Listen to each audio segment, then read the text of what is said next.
정조와 약가 현진건 지음. 최 주부는 조그마한 뒤촌이 모시고 있기에도 오감할 만큼 유명한 의원이다.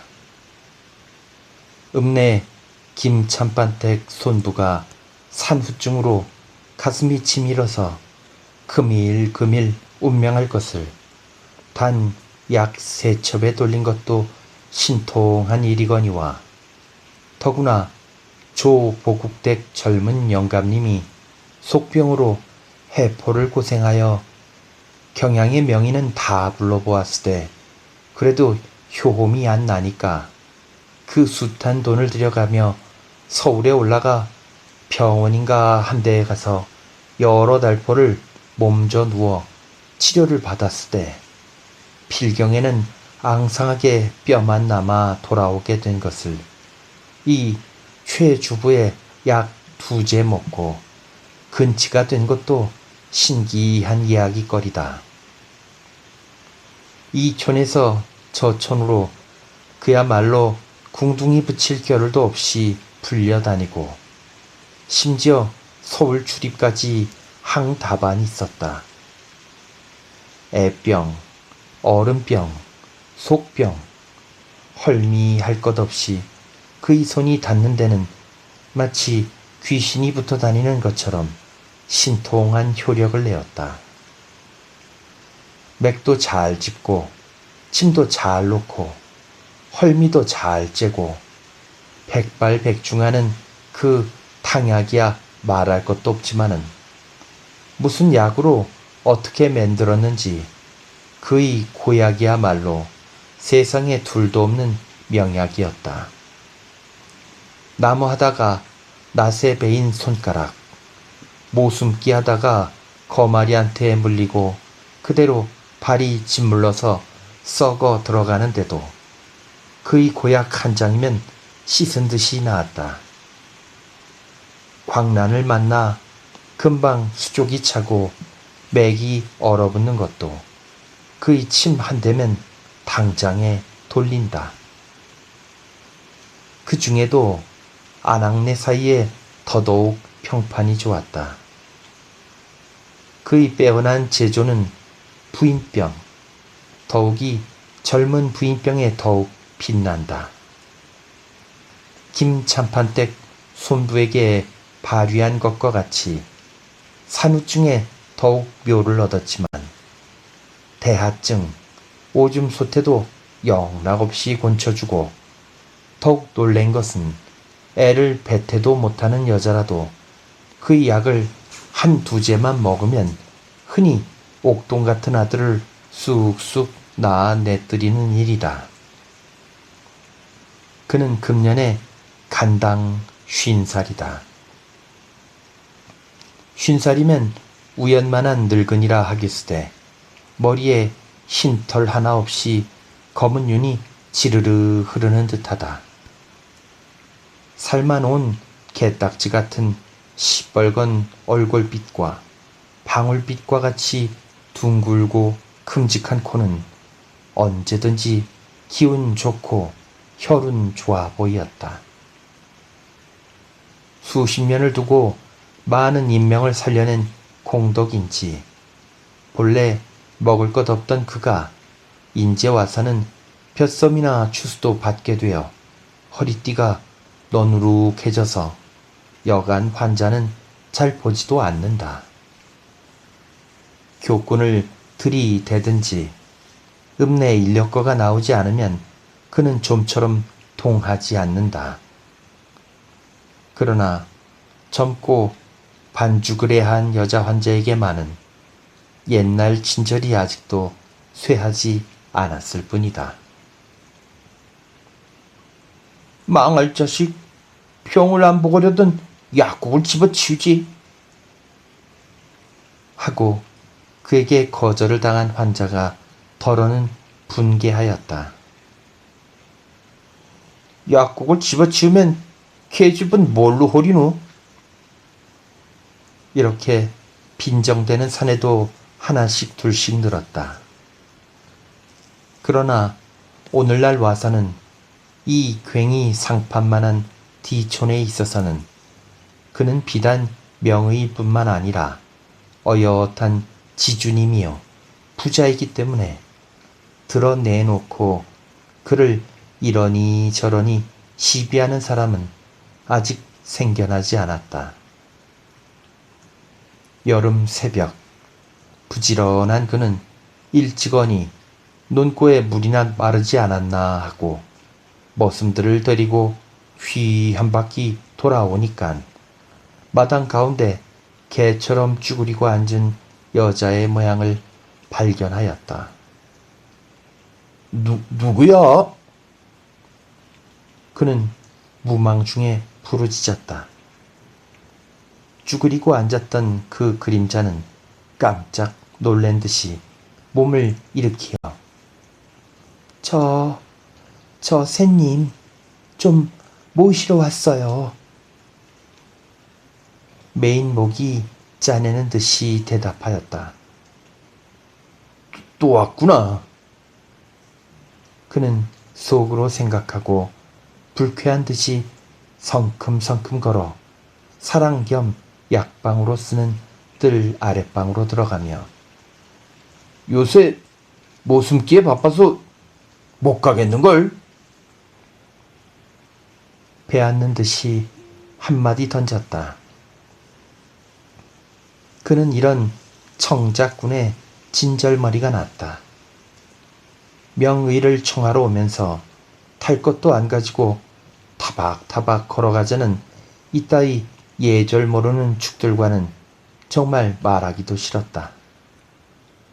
졸리다가 못해 가서 볼라치면 오막살이 단칸방에 병자인지 뭐인지 귀신 다 된 것이 끙끙 앓는 소리나 지르고 돼지 새끼처럼 발가숭이 애들이 쉬파리 떼 모양으로 엉덩글하고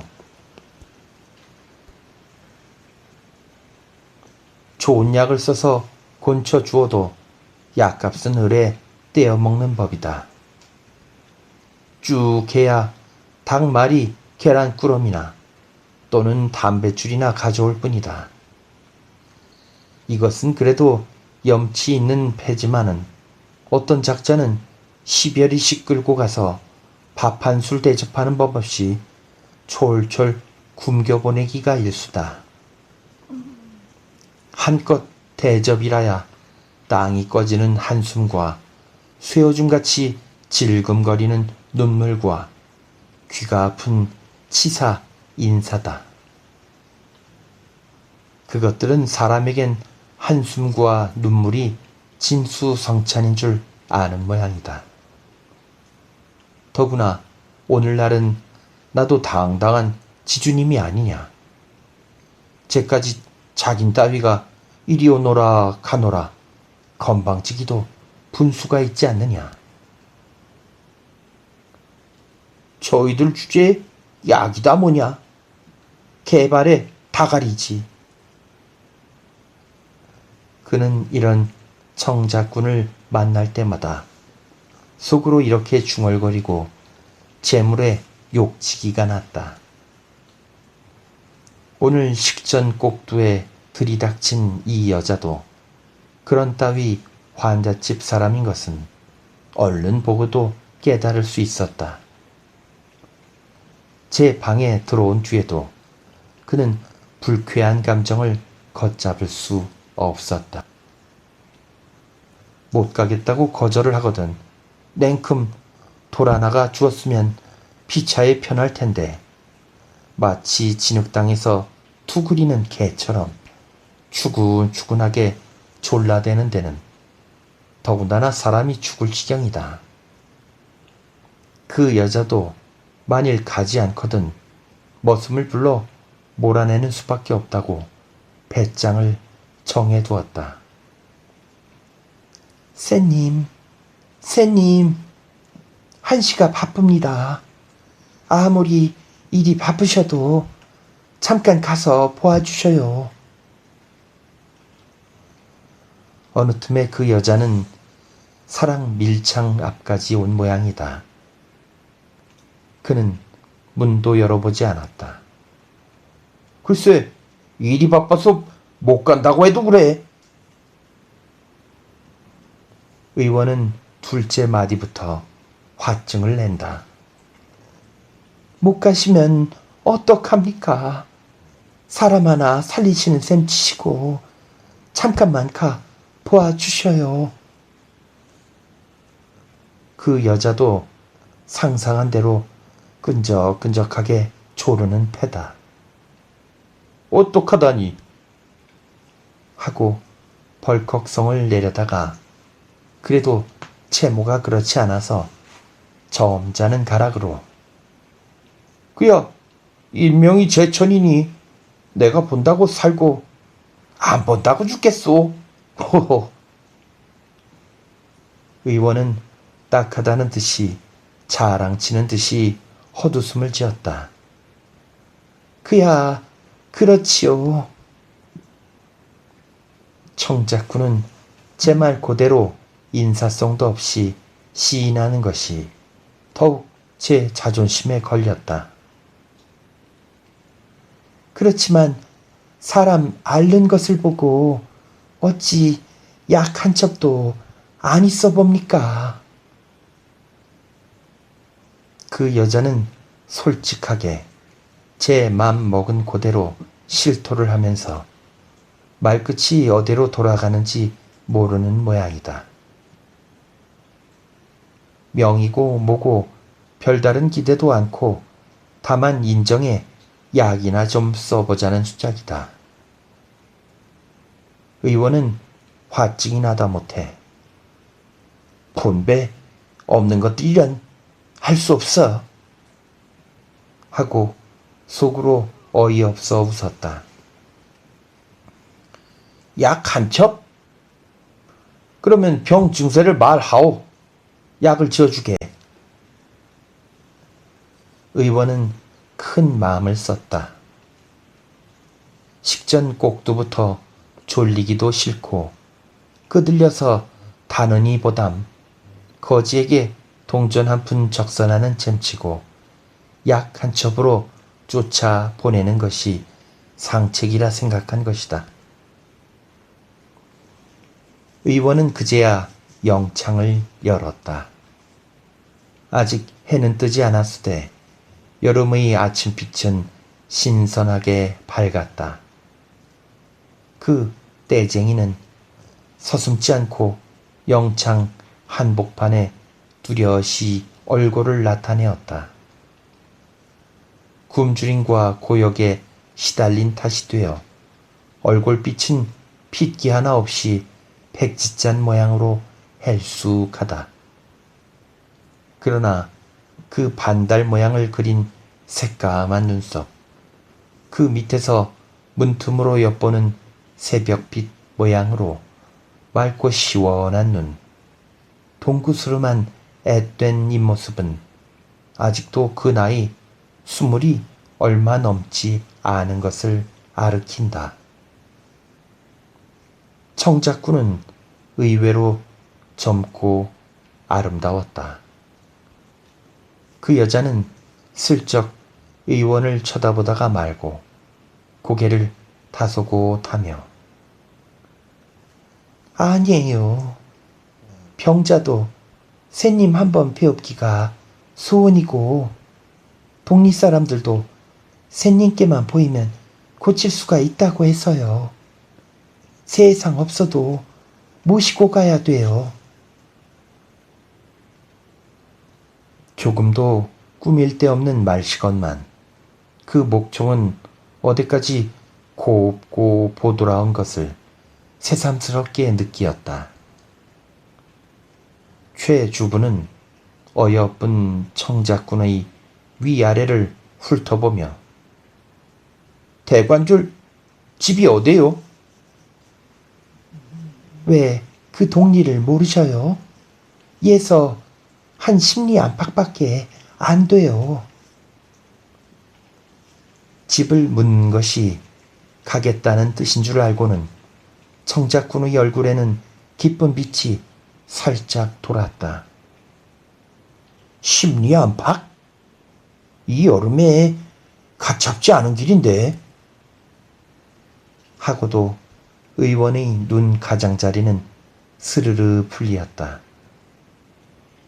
그래, 밤에도 와왔어요.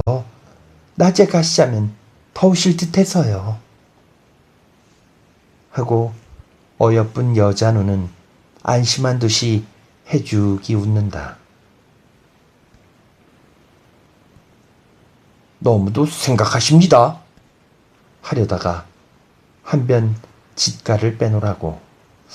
암만 해도 너무 먼걸? 하고 의원은 입맛을 쩝쩝 다시면서도 그의 눈길은 청작군의 헤어진 광당포 적삼 속으로 군데군데 드러난 흰살 위를 헤매었다. 그 여자는 그 눈길을 느끼자 두 손으로 부끄러운 듯이 제 가슴을 여미며 의원의 눈치를 지레 짐작하고 약값은 세상 없어도 해드리겠습니다. 자배기도 한 개 남았고 농짝도 하나 있답니다. 그걸 다 팔아서라도 약값은 만들어 드릴게요. 하고 그 맑은 눈이 스르르 흐려지며 금방에 눈물이 걸신걸신해진다. 원 천만에 무슨 약값 때문에 그럼. 좌우간 보지요. 대관절 알른이는 누구요? 아범이야요.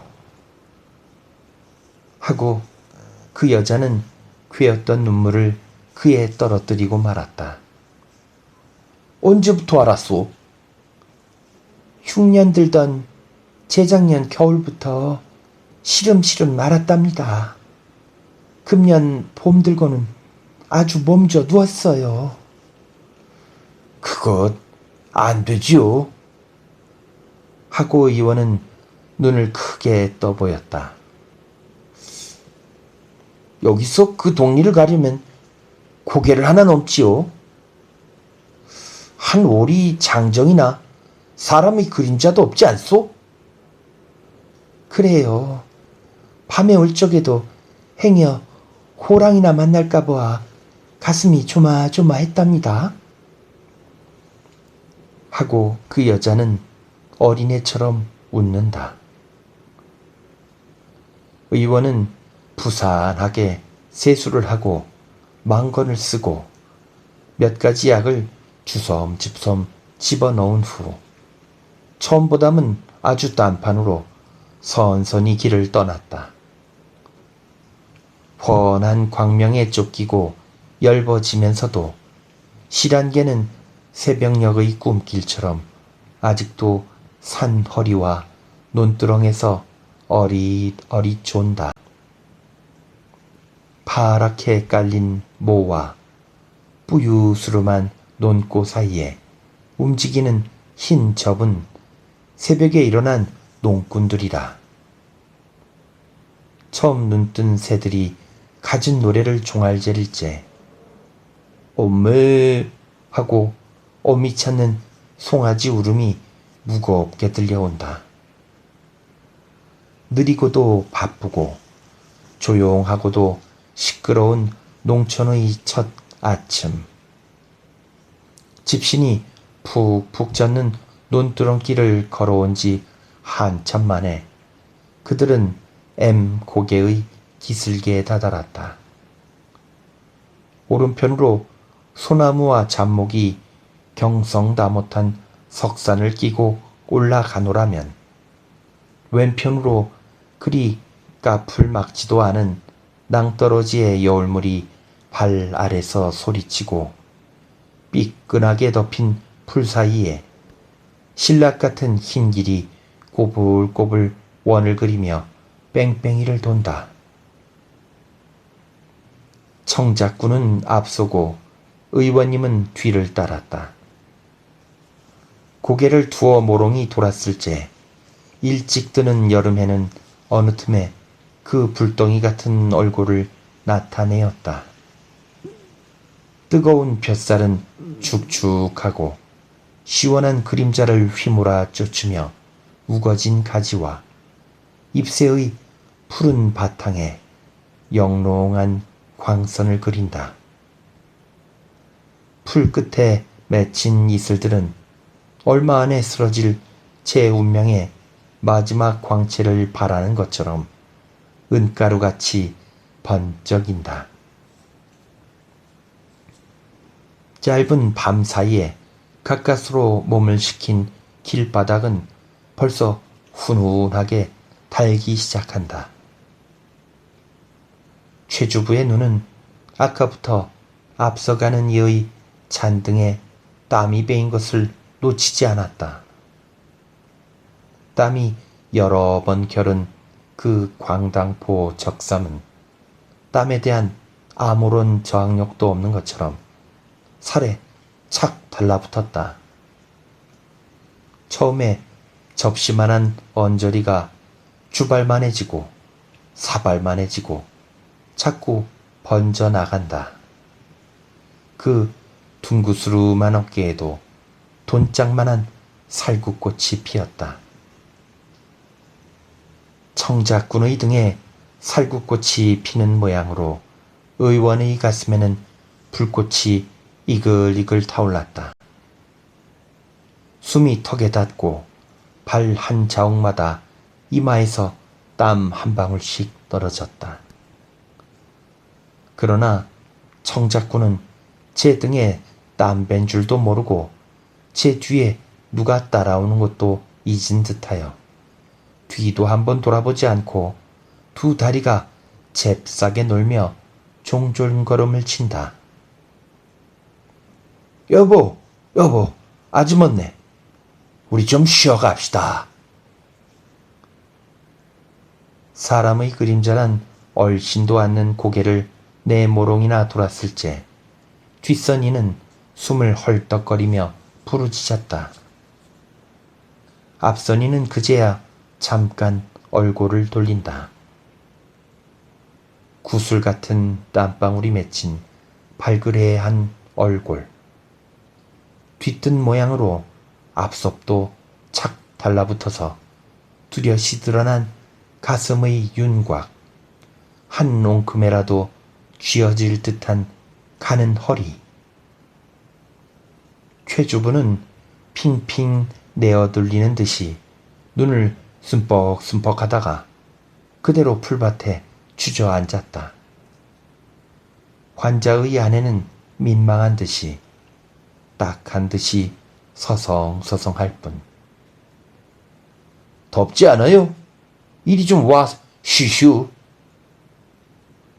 하고 여전히 그 붉은 기도는 눈을 씀뻑씀뻑 하면서 커다란 쥘부채를 훨훨 붙이다가 갑자기 제 앉은 자리가 바로 길가요 햇살이 너무 부신 것을 깨닫자 깔았던 고의 뒤를 툭툭 털고 여긴 볕이 드는군 하면서 그늘을 찾는 핑계로 산 깃을 풀밭으로 휘적휘적 기어올랐다.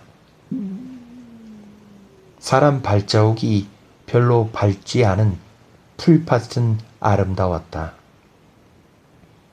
파란 쿠션을 깔아놓은 듯한 잔디도 좋거니와 바위 얼굴을 덮은 담쟁이에 오불오불한 붉은 줄기 가진 병꽃풀, 좁쌀난만한 한 수여도 없는 흰꽃을 머리에 이고 기름기름하게 뻗은 대나물에 석죽화 뺨칠 어여쁜 페랭이꽃, 이름은 사나우나마 가련한 파랑꽃의 인나, 달기씨개비, 노란 뿌리를 내어민 백합화들, 제각기 다른 풍정으로 사람의 눈을 이끈다.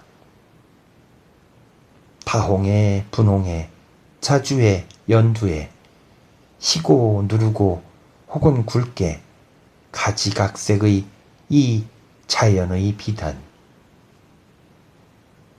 최주부는 앞으로 담쟁이 얽힌 바위가 가리고 뒤로는 소나무 숲이 비욱하게 푸른 그늘을 던지는 아늑하고 포곤포곤한 잔디밭을 필경 발견하였다.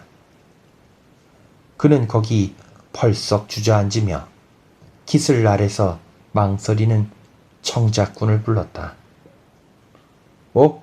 여기가 참 시원하군.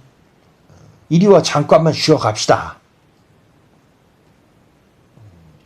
청작꾼은 민망한 듯이 또는 난처한 듯이 얼마쯤 주저주저 하다가 필경 올라오고 말았다.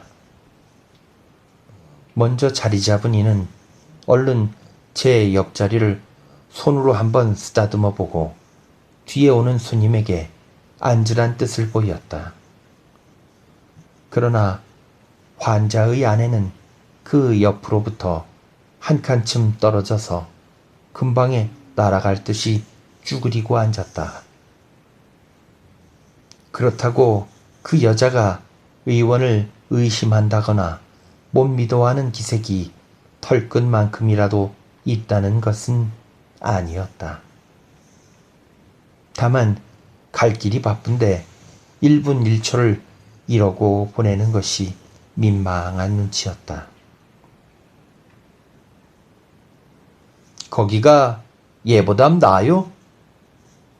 하고 의원은 드러내놓고 부둥부둥 가까이 갔으되 본능적으로 몸을 훔짓할 뿐이요. 환자의 안에는 조금도 경계하는 빛이 없었다. 웬 땀을 그렇게 흘려? 너무 기어한 모양이구먼. 하고 의사는 물끄러미 어여쁜 청작꾼을 쳐다보다가 벼랑간에 이런 소리를 하며 땀이니 씻어줄 듯이 오른손을 번쩍 들다가 말고 어디 맥이나 좀 짚어볼까요? 하면서 이번에는 왼손으로 그 새 새끼 같은 손목을 잡아당기어 제 무릎 위에 놓았다. 여자는 앞 이마 머리칼이 사내의 불덩이 같은 뺨을 스치며 앞으로 잠깐 쓰러진다. 법대로 의사의 식지와 장지가 나란히 환자의 맥 위에 놓이자마자 문득 아귀 센 두 손을 가늘게 떠는 손목을 움켜쥐었다. 그러자 여자는 벼랑간에 독수리에 채인 새 새끼 모양으로 깜짝 놀라며 손을 빼려 할 겨를도 없이 소뚜껑 같은 검은 두 손은 또다시 땀에 촉촉하게 젖은 여자의 젖가슴에 구렁이처럼 휘 감겼다. 그 여자의 얼굴은 어디까지 맑고 깨끗하였다. 한 군데 흐린 점도 없고 흥분된 기속도 없다. 슬퍼도 않거니와 분해도 않는다. 새파란 잎새로 새어 흐르는 햇발처럼 명랑하다. 바람기 없는 공중에 뜬 나비의 나래와 같이 종용하고 풀끝에 맺힌 이슬 모양으로 영롱하다. 꼭 아까 모양으로 앞장을 서서 다시금 종종 걸음을 칠 뿐이다. 최주부가 도리어 겸연쩍었다.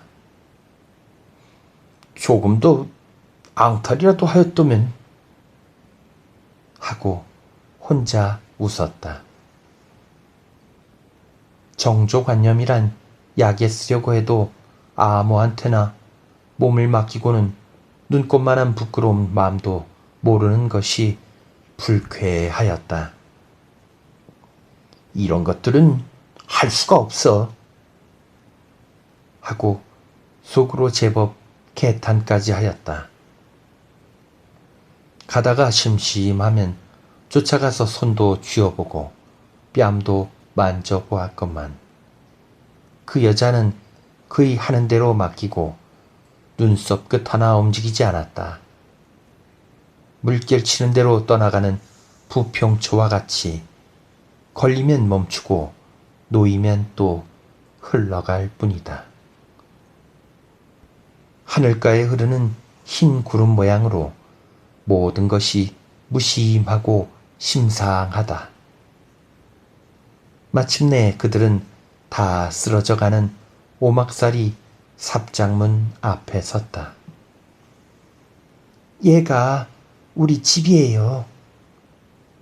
하고 하염없이 웃어 보인다. 의원은 제 지은 죄 미천으로 머리끝이 쭈뼛쭈뼛하는 듯하며 발 들여놓기가 서먹서먹하였다. 문득 여자의 손가락이 사내의 손목에 쇠꼬챙이 같이 박혔다. 어서 들어가셔요. 우리 아범은 꼭 곤쳐주셔야 말이지. 그렇지 않으면 큰일 날 줄 아셔요. 하는 나직한 말소리가 의사의 등골에는 찬물을 끼얹는 듯하였다. 의사는 허둥지둥하는 발길로 삽작 안에 끌려 들어섰다. 수수대로 친 담도 반 넘어 쓰러졌고 집이래야 토막인데 툭 꺼져서 나려 앉으려는 지붕은 몇 해를 이지 않은 듯 명색 부엌 한 칸에 거기 잇따라 기역자로 방 두 칸이 경용만 남았는데 황토로 발라놓은 벽에 엉거름이 덕덕 갈라져서 덜어는 떨어지고 덜어는 주둥이를 쳐들고 떨어질 때를 기다린다. 대꼬챙이로 얼기설기 엮은 대에 신문지를 되는 대로 발라놓은 명색 방문을 열고 들어서니 매콤한 냄새가 첫째 코를 엄습한다. 그 다음엔 사짜리 깐 방바닥과 신문지 벽에 진을 치고 있던 파리들이 웽하면서 새로 오는 사람에게로 달려든다. 또 그 다음엔 거미같이 마른 4~5살 되는 발가숭이 계집애가 양초 자루만한 다리를 비비 꼬는 듯이 주적주적거리며 엄마 소리를 내자 대번에 삐죽삐죽 울기 시작한다.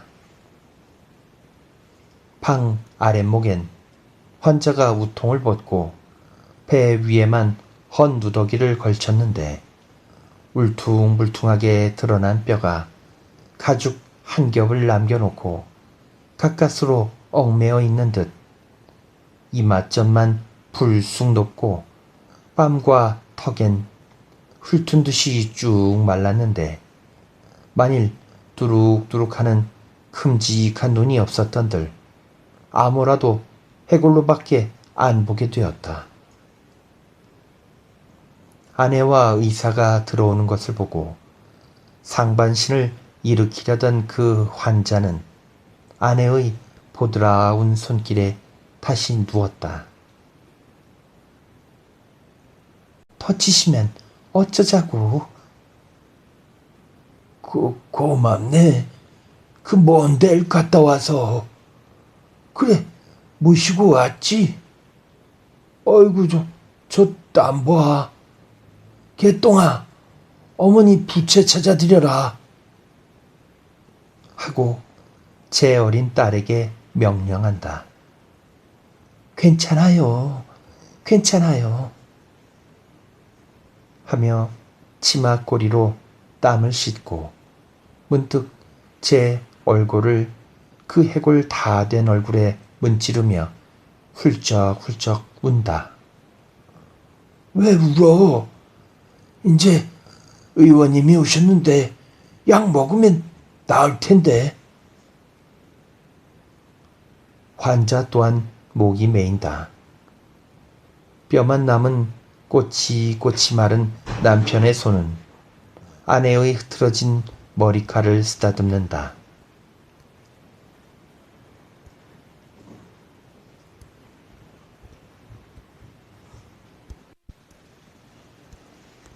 세상 없어도 나을 테야. 안 죽고 살아날 테야. 울지 말아요. 울지 말아요. 그들은 몇 번이나 이러고 서로 울며 위로하였던고. 그런데 여보셔요. 내가 죄를 하고 아내는 더욱 느껴 운다. 운목에 서성서성하고 있던 죄인은 그 소리에 가슴이 뜨끔하였다. 그 방울 같은 코끝에 땀이 또 한 방울 맺혔다. 여보, 죄가 무슨 죄요? 저 새님을 좀 앉히시게나 하오. 아내는 말대로 선뜻 일어나 운목으로 오더니 제 치맛자락으로 삿자리를 훔칫훔칫한 후에 이리 좀 앉으셔요 하여 의원을 앉히고는 다시 남편에게로 왔다. 저 새님을 모시고 오다가 저 새님의 말씀을 들었어요. 집에 모시고 온 데야 약값 들일 거리도 없고 당신의 병은 세상 없어도 곤쳐야 되겠고. 말끝은 다시금 눈물에 흐렸다. 아까부터 바늘 방석에 앉은 것 같은 최 주부는 그 말에 회오리 바람이 온몸에 마음을 휩쓸고 흔드는 듯하였다. 금시로 저 해골바가지가 이를 뿌두둑 깔고 일어서며 날카로운 칼로 제 목을 푹 찌를 것 같았다. 그러나 환자의 대답은 그야말로 천만 뜻밖이었다. 자, 잘했소.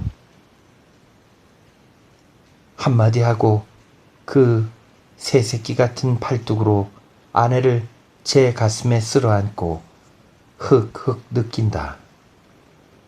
그것도 내 병 탓이지. 내 죄지. 임자가 무슨 죄요. 아니요. 임자 죄는 아니요. 한다. 최 주부는 제 눈과 제 귀를 믿을 수 없었다. 세상에 기괴한 일도 있고는 볼 일이다. 이왕지사 정조를 깨뜨렸거든 그 비밀일랑 제 속에 깊이 감춰둘 일이지. 그것을 샅샅이 남편에게 꽂아 바치는 년도 연이와 뻔뻔스럽게 그런 소리를 드러내놓고 짓거리고 제 정부조차 버젓하게 데리고 온 계집을 잘했다고 위로하는 놈도 놈이 아니냐.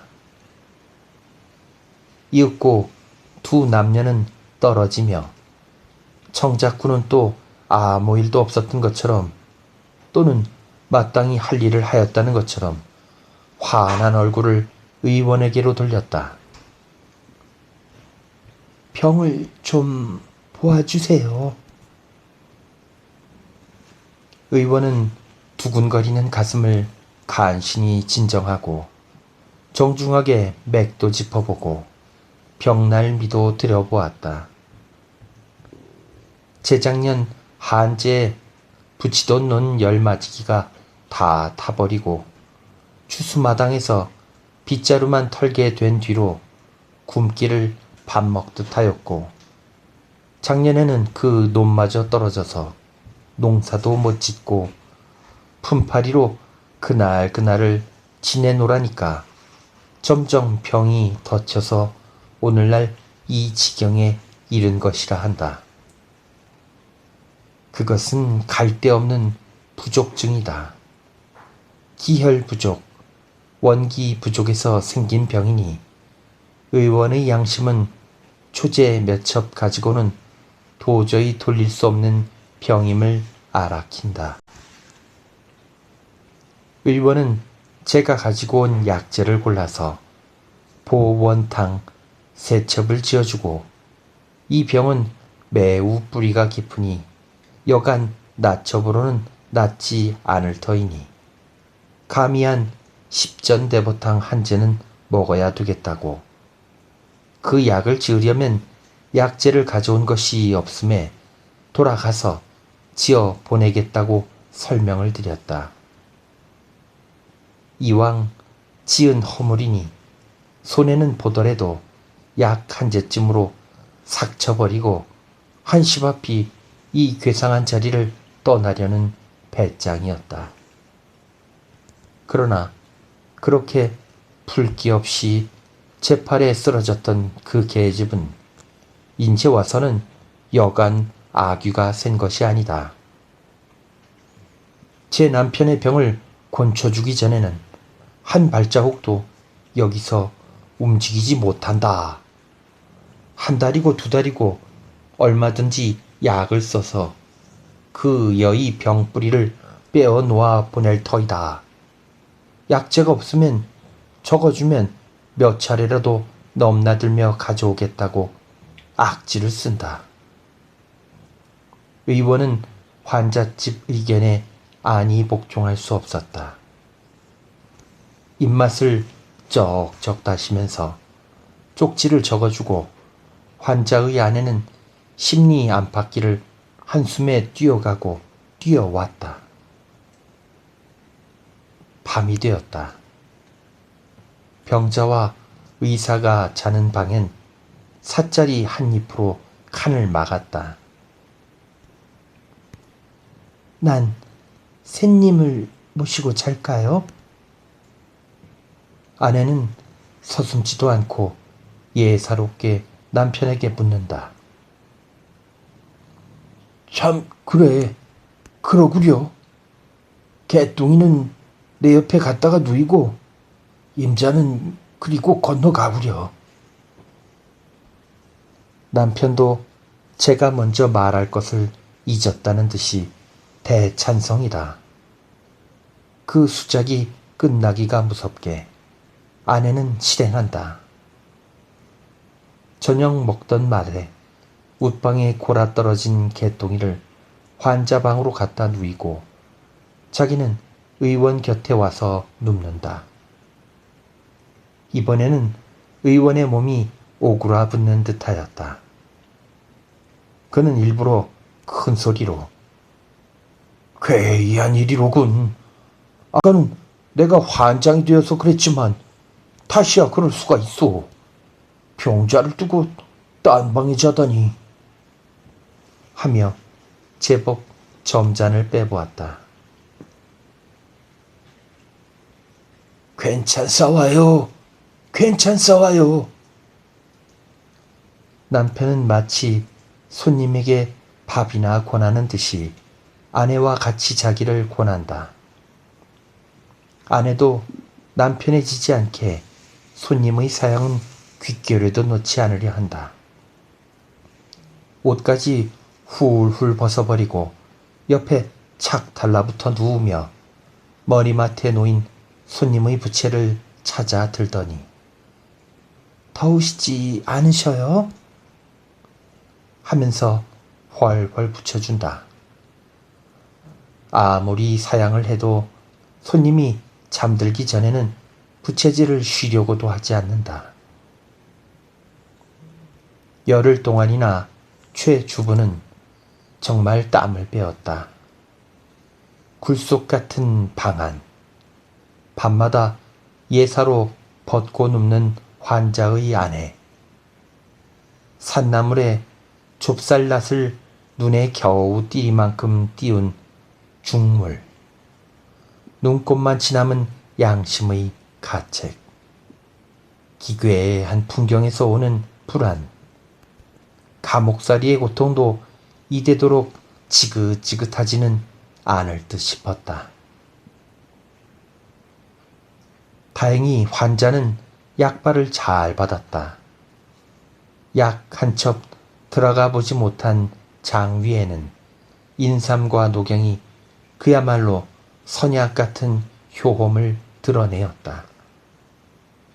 최 주부는 하루바피 이 고통에서 벗어나려고 이해타산도 모조리 잊어버렸다. 제 돈을 들여 닭 마리도 사서 고아 먹이게 하고 나중에는 제 집 쌀까지 가져오래서 이 밥을 지어 먹이도록 하였다. 환자의 회복은 하루가 다르고 한시가 달랐다. 열흘이 되매 기동도 마음대로 하게 되고 뼈만 남았던 몸에 살까지 뿌옇게 찌게 되었다. 마지막 날 새벽에 잠을 깨어보니 제 옆에 누웠던 환자의 아내가 없었다. 삿자리 한 입 너머로 그들의 속살속살하는 이야기 소리가 들린다. 참, 인젠 가슴도 두루둑하는구려. 아내는 남편의 가슴을 만져보는 모양. 가슴뿐이야? 자, 이 팔을 만져봐요. 제법 살이 올랐지? 오늘이라도 농산일을 하겠는데? 안 돼요. 아직 안 돼요. 좀 조리를 더 하셔야지. 또 병환이 더치시면 어떡해? 아내는 질색을 한다. 이제는 다시는 병이 안 날 테야. 이젠 2주먹 쥐고 벌지. 그래도 입에 들어가는 것이 없으면 도적질이라도 할 테야. 안 굶으면 병이 안 나겠지. 이번엔 꼭 죽을 줄 알았더니만 임자덕에 살았지. 하고 잠깐 말이 끊침은 젊은 내외의 으스러지는 듯한 포옹이 있는 모양. 임자를 안고 나니 두 팔의 기운이 더 붙는 듯한데 신기한걸. 내일부터는 임자를 업고 다니면 기운이 나겠지. 나중에는 별소리를 다 하시는구려 그래. 조금 더 꺼름직하지 않으셔요? 무엇이 꺼름지덕하단 말이오? 저 남의 아주버네하고 같이 잤는데도? 백날을 같이 자면 무슨 일이 있나? 내 병 때문에 임자에게 귀찮은 노릇을 겪게 한 게 애연할 뿐이지. 참 그래요. 나도 그런 일을 당하면서도 조금도 부끄럽지 않았어요. 처음엔 가슴이 조금 두근거리더니만 무슨 짓을 하든지 당신 병만 나수었으면 그뿐이라 하고 보니 마음이 고만 가라앉아요. 그럼 서로 위해서 하는 일이 부끄러울 것이 뭐람? 그들의 수작은 아침에 재깔거리는 새 모양으로 흐리고 터분한 점은 도무지 없고 어디까지 명랑하고 어디까지 상연하다. 그래도 저 방에서 쇠님을 모시고 자려니까 어쩐지 가슴이 뻐근하고 슬퍼요. 그는 나도 그래. 고마운 생각이 지나쳐 눈물이 나려고 하더구만. 인젠 병이 나았으니까 다 옛말이지. 두 내외는 또 쓸어앉는 모양. 그때 개똥이가 자다가 무엇에 놀란 듯이 삐 하고 운다. 왜? 하고 애 달래는 소리가 나더니 삿자리를 걷어치우며 조심조심 건너온다. 그날 아침에 최 주부는 놓이게 되었다. 환자도 개똥이를 안고 문 밖까지 전송을 할 수 있게 되었다. 최 주부는 여남은 걸음 걸어가다가 고개를 돌이키니 두 내외는 아직도 나란히 살인문턱에 서서 자기의 가는 양을 바라보고 있었다. 때마침 그들은 떠오르는 햇발을 담뿍 안고 있었다. 의좋게 나란히 서 있는 그들의 얼굴엔 광명과 행복이 영롱하게 번쩍이는 듯하였다. 저런 것들은 정죄도 모르고 질투도 모르는 모양이지. 최 주부는 눈이 부신 듯이 얼른 고개를 돌리며 혼자 중얼거렸다.